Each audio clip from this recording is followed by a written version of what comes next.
तो चलिए सीधे आज के इस शानदार एक्सप्लेनर में डाइव इन करते हैं।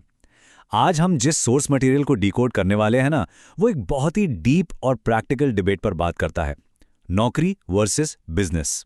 अक्सर हम सब इसी कश्मकश में तो फंसे रहते हैं ना, कि एक सेफ सिक्योर सी जॉब करते रहें या फिर हिम्मत करके खुद का कुछ शुरू करें। आज हम इसी पूरे ट्रांजिशन को डिकोड करेंगे। देखेंगे कि आखिर एम्प्लॉयमेंट से एंटरप्रेन्योरशिप की तरफ छलांग लगाने में कौन सी मेंटल और प्रैक्टिकल रुकावटें आती हैं। तो बिना किसी देरी के शुरू करते हैं। अब सबसे पहले इस सवाल पर आते हैं, महीने के अंत में मिलने वाली जो फिक्स्ड सैलरी है, उसे आखिर सबसे बड़ा नशा क्यों कहा गया है? सोर्स मटेरियल में इस पर बड़ा ही जबरदस्त डिस्कशन है। होता क्या है कि एक फिक्स्ड इनकम हमें एक बड़े ही प्यारे से कंफर्ट जोन में धकेल देती है। ये जॉब सिक्योरिटी का एक ऐसा इल्यूजन, एक ऐसा भ्रम बना देती है जो प्रोफेशनल्स को आगे बढ़ने ही नहीं देता। फेल होने का डर इस कदर हावी हो जाता है कि हम कुछ नया ट्राई करने से ही कतराने लगते हैं। लेकिन जरा सोचिए, क्या नौकरी में सच में कोई स्ट्रेस नहीं होता? चलिए अब दोनों ही रास्तों की असलियत को थोड़ा कंपेयर करके देखते हैं। एक तरफ हमारी कॉर्पोरेट या आईटी जॉब्स हैं, जहां मैनेजर्स के ईगो को संभालना है, अचानक से आने वाले एस्केलेशंस का प्रेशर है, और आज के टाइम में तो एआई का खतरा भी लगातार सिर पर मंडरा रहा है कि कब जॉब चली जाए। वहीं दूसरी तरफ बिजनेस की दुनिया की अपनी अलग ही ग्राइंड है। वहां कस्टमर्स की डिमांड्स पूरी करनी है, फाइनेंशियल रिस्क उठाना है और दिन रात की मेहनत है। तो बॉटम लाइन क्या है? स्ट्रेस और प्रेशर, वो तो भाई दोनों जगह है। बिजनेस कोई जादू की छड़ी तो है नहीं, हमें बस ये तय करना है कि हम किस तरह का स्ट्रेस झेलना पसंद करेंगे। सेक्शन 1, आटा चक्की की कहानी। अब थ्योरी से थोड़ा बाहर निकलते हैं और एक रियल लाइफ एग्जाम्पल देखते हैं। ये कहानी एक ऐसे इंसान की है जिसकी लॉकडाउन के दौरान कॉर्पोरेट रिटेल की जॉब चली गई थी। अब जरा इस नंबर पर गौर कीजिए, सिर्फ 1 लाख रुपए। अक्सर लगता है ना कि बिजनेस के लिए तो करोड़ों की इन्वेस्टमेंट चाहिए। बिल्कुल नहीं।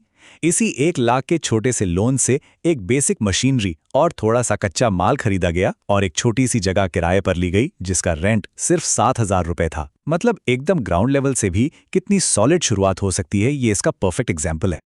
और रिजल्ट ये देखिए, पहले महीने का प्रॉफिट -16,000 रुपए। अब यहां सवाल उठता है कि बिना किसी बड़े मार्केटिंग बजट के ये कैसे मुमकिन हुआ? इसका जवाब है एकदम ग्रासरूट लेवल की मार्केटिंग। अपने आसपास के एरिया में फ्लैग्स लगवा दिए और एक लोकल जादूगर का शो चल रहा था, बस वहां जाकर लोगों को पर्चे बांट दिए। और इससे हुआ ये कि पहले ही महीने में करीब 80,000 रुपए की सेल हो गई और सारे खर्चे निकालकर 16,000 रुपए का एकदम सॉलिड नेट प्रॉफिट बचा। अब ग्रोथ कैसे काम करती है वो देखिए। 5 साल बाद वही छोटी सी आटा चक्की हर महीने 8 से 10 लाख रुपए की सेल कर रही है और प्रॉफिट करीब 2 लाख रुपए महीना। ये इस बात का पक्का सबूत है कि अगर एक बहुत ही सिंपल बेसिक से लगने वाले बिजनेस को भी कंसिस्टेंटली और सही तरीके से स्केल किया जाए तो वो कितना ज्यादा प्रॉफिटेबल बन सकता है। लेकिन जैसे जैसे बिजनेस बड़ा होता है, एक बहुत बड़ी प्रैक्टिकल प्रॉब्लम सामने आती है। एम्प्लॉयज टिकते क्यों नहीं? वो कुछ ही महीनों में काम छोड़कर क्यों चले जाते हैं? सच कहूं तो किसी भी बिजनेस ओनर के लिए अपनी वर्कफोर्स को बनाए रखना सबसे बड़ा सिरदर्द होता है। लोग हमेशा बेहतर सैलरी और ग्रोथ की तलाश में रहते हैं और जॉब स्विच कर लेते हैं। तो इसका सलूशन क्या निकाला जाए? इस फ्रेमवर्क को थोड़ा ध्यान से समझते हैं। एम्प्लॉयज को रोकने के लिए कोई कंपनी की इक्विटी या हिस्सेदारी बांटने की जरूरत नहीं है। स्टेप 1, उन्हें मार्केट स्टैंडर्ड के हिसाब से एक फिक्स्ड बेस सैलरी दी जाए। स्टेप 2, जो सबसे क्रूशियल है, उनकी कमाई को सीधा बिजनेस की परफॉर्मेंस से जोड़ दिया जाए, यानी वेरिएबल पे। वो जितना बिजनेस बढ़ाएंगे उन्हें उतना एक्स्ट्रा इंसेंटिव मिलेगा। और स्टेप 3, सम्मान, एक अच्छा वर्क एनवायरनमेंट और बेहतर कंडीशंस। जब ये सब मिलता है ना, तो वो बिजनेस में एक स्टेक होल्डर की तरह फील करते हैं और छोड़कर जाने का सोचते भी नहीं। चलिए अब बढ़ते हैं सेक्शन 2 की तरफ। ईगो और फेलियर का डर। आखिर वो कौन सी मानसिक रुकावटें हैं जो हमें रोकती हैं? अब बिजनेस ऑपरेशन से हटकर जरा माइंडसेट की बात करते हैं। एक सवाल है जिस पर हमें सच में विचार करना चाहिए। अगर कोई व्यक्ति ऑलरेडी 2 लाख रुपए महीना कमा रहा है, तो उसके पास जाकर एक 50-50 पार्टनरशिप का ऑफर देने में आखिर हर्जी क्या है? सोर्स इस पर एकदम सटीक वार करता है। हमारी ईगो, हमारा अहंकार। हमें अंदर ही अंदर डर लगता है कि यार, सामने वाला ना कह रहेगा तो क्या होगा। मजे की बात देखिए, ये एक ऐसा फेलियर है जिसमें असल में हमारा कुछ भी नुकसान नहीं हो रहा, फिर भी बस उस छोटे से रिजेक्शन के डर से हम कोई एक्शन ही नहीं ले पाते।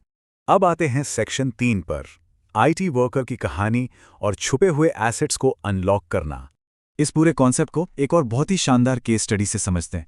एक आईटी वर्कर है, महीने के करीब 40,000 रुपए कमा रहा है। कॉर्पोरेट पॉलिटिक्स से एकदम परेशान है और खुद की एक प्लांट नर्सरी शुरू करना चाहता है, लेकिन वही बात, फिक्स्ड सैलरी खोने का डर उसे जकड़े हुए है। पर यहाँ कहानी में एक बड़ा ट्विस्ट है। उत्तर प्रदेश में उसके पास 40 बीघा पुश्तैनी जमीन पड़ी है। ये वो मैसिव हिडन एसेट है जिसे वो पूरी तरह से इग्नोर कर रहा है। सोर्स यहाँ बहुत अच्छी तरह पॉइंट आउट करता है कि किसी एकदम अनजान इंडस्ट्री में जीरो से शुरू करने के बजाय इंसान को अपने उन एसेट्स पर फोकस करना चाहिए जो उसके पास पहले से मौजूद हैं, बस उन्हें आज के हिसाब से मॉडर्नाइज करने की जरूरत है। अगर हम ट्रेडिशनल और मॉडर्न फार्मिंग को साइड बाय साइड रखें तो डिफरेंस एकदम साफ दिखता है। पुरानी तकनीक से वो परिवार 40 बीघा जमीन से पूरे साल का मुश्किल से 1 लाख रुपए कमा पा रहा है। ऊपर से आवारा जानवरों का अलग टेंशन, और पुराने तरीकों की वजह से रिस्क तो है ही। इसके एकदम उलट मॉडर्न फार्मिंग एक कंट्रोल्ड एनवायरनमेंट देती है जहां फसल एकदम सुरक्षित रहती है, पैदावार कई गुना बढ़ जाती है और सरकार की तरफ से इसमें बहुत तगड़ी सब्सिडी भी मिलती है। और इसी मॉडर्न अप्रोच का एक परफेक्ट एग्जाम्पल है पॉली हाउस फार्मिंग। बेसिकली ये एक कवर्ड और कंट्रोल्ड एनवायरनमेंट होता है। जो डर होता है ना कि जानवर आके फसल बर्बाद कर देंगे या बेमौसम बारिश सब खराब कर देगी, ये उसका एकदम डायरेक्ट और प्रैक्टिकल सॉल्यूशन है। बस इस एक मॉडर्न तकनीक को अपनाकर पुरानी खेती के लगभग सारे रिस्क एक झटके में खत्म किए जा सकते हैं। और बात सिर्फ अपनी खुद की खेती तक ही लिमिटेड नहीं है। सोर्स मटेरियल इस नॉलेज को इस्तेमाल करके एक पूरा सर्विस बेस्ड बिजनेस मॉडल खड़ा करने का आइडिया भी देता है। एक मॉडर्न फार्मिंग कंसल्टेंट बनने के बारे में सोचिए। पहले खुद मॉडर्न चीजें सीखीं, अपना एक छोटा सा प्रोटोटाइप फार्म बनाया और फिर दूसरे ट्रेडिशनल किसानों के लिए पॉली हाउस सेटअप करके मशीनरी पर अच्छा खासा कमीशन कमाया। इस सिनारियो में सीखी गई जानकारी ही सबसे बड़ा और प्रॉफिटेबल प्रोडक्ट बन जाती है। अब अगर इसी आइडिया को हमें नेक्स्ट लेवल पर ले जाना हो तो एक और जबरदस्त मॉडल सामने आता है लैंड लीजिंग और स्केलिंग का।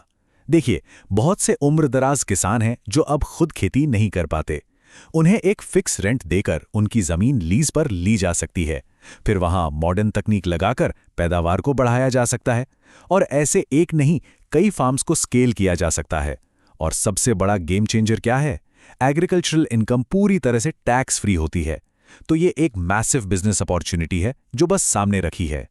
तो अब आते हैं हमारे आखिरी सेक्शन पर, section 4, earning versus learning mindset. आखिर सोच में क्या अंतर होता है? इतनी सारी अपॉर्चुनिटीज होने के बावजूद लोग आखिर स्टेप क्यों नहीं लेते? सारा खेल माइंडसेट का है। एक होता है अर्निंग माइंडसेट, जहां फोकस बस तुरंत पैसा कमाने पर होता है। ऐसे लोगों को जब कुछ नया करने को कहा जाए तो वो इस बात से पैरालाइज हो जाते हैं कि मुझे तो ये आता ही नहीं। इसके बिल्कुल ऑपोजिट होता है लर्निंग माइंडसेट।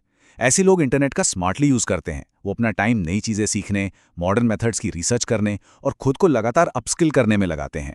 एक सक्सेसफुल बिजनेस खड़ा करने के लिए ये लर्निंग माइंडसेट होना लिटरली सबसे जरूरी चीज है। सोर्स मटेरियल में एक लाइन है जो सीधा दिमाग पर हिट करती है, जिसने सीखना बंद कर दिया वो एक जिंदा लाश है। बिल्कुल सही बात है। आज के इस फास्ट पेस वर्ल्ड में जहां एआई और नई टेक्नोलॉजी हर दिन इंडस्ट्रीज को पलट कर रख रही हैं, अगर हम लगातार अपस्किल नहीं करेंगे तो बहुत जल्दी आउटडेटेड हो जाएंगे।